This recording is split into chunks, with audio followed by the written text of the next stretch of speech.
Hello mga mare, walang nagtatanong pero protein pancake at matcha kinemer at bambam nga muna ang ating almusal. Pagkatapos nga kumain ay lumabas na nga ako dito para bisitahin ang mga anak ko at Diyos ko, nakapagpudot nga talaga ngayon. Medyo late vlog voice over na nga pala to ha. Ito yung mga time na hindi pa gawa yung pond. At ito na nga ang panganay ko, ayan si Tortoli, unang-una na talaga siya dito. Sobrang init nga na pag-isipan ko na gusto ko muna silang isoak. At ayan, kita nyo na nga si Tortoli, uhaw na uhaw. Bugs, may paglangoy pa nga. Naisipan ko na ngang iwan ng isang chicharong bulaklak sa kanyang kiddie pool. At ayan, sinunggaban naman niya ito agad.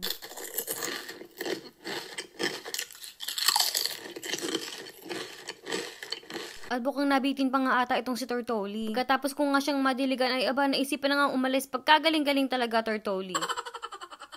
Sa kabilang banda nga ay nakita na nga ako ni Tortili at ito at pupuntahan na niya ako. Siguro nga manghihingi na naman ito ng pagkain. At alam niyo naman ng mga anak ko mare ay prating gutom.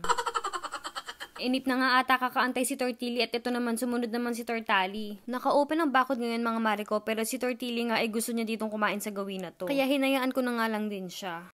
Hello, Toli. Hello, Toli. Hello, Oli. Kamusta si Oli? Ha? Kamusta tayo, Oli? Ha? Chill lang, Oli. Yes, I know, Oli. Hoy, nagtampo na nga ang bunso. Ali. Uy. I know, Oli. I know. Ili, let's go. Yes, mga mare ko, may lambing din talaga sa shell itong mga junakis ko. Bet na bet talaga nila yung ganyan. Para sa mga nagkatanong kung nangangagat nga ba ang mga alaga ko, ayan, ganyan lang. Kung ipapain mo nga yung kamay mo or daliri mo, ayan, syempre kakagatin nila. Dahil akala nila ifudang, ganun. Pagkatapos ko nga palang asikasuhin ang mga junakis ko ito at gumawi naman ako sa Walmart. Pili lang ako ng ilang mga grocery at tapos ayan, naisipat ko nga palang bumili ng ganito, yung pagkain ng mga magiging kalaro nila. At dahil ubos na nga rin pala ang stock ng aking bubble wrap, wala naman akong no choice. Ito, dito na nga lang ako bibili kahit na mas mahal talaga dito. Naisipan ko na nga din bumili ng packing tape. At syempre, itong kaibigan talaga ng reseller, ayan, masking tape. Isipan ko na nga din bumili ng ilang pirasong mga kahon. At ayan, ang mahiwagang pamunas ng wet poo. Huy!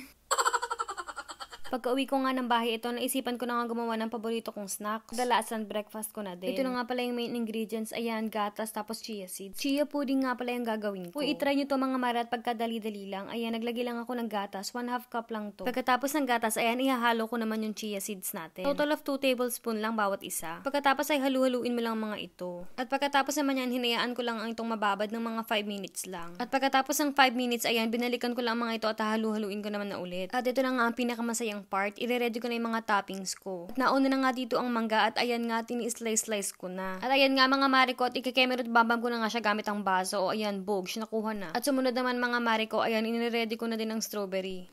Ewan ko ha, pero ako, sobrang hilig ko talaga sa strawberry. Ang panghuli sa aking mga toppings, ayan, maglalagay din ako ng blueberries. At ayan mga mare ko, at ilalagay ko na nga sa ating chia pudding ang aking mga prutas na napili. Alam nyo, palagi talaga ako may ganito sa fridge namin. Nagkikrave ako ng something sweet. Ayan, ganito na lang yung kinakain ko, tapos minsan nilalagyan ko na lang siya ng yogurt.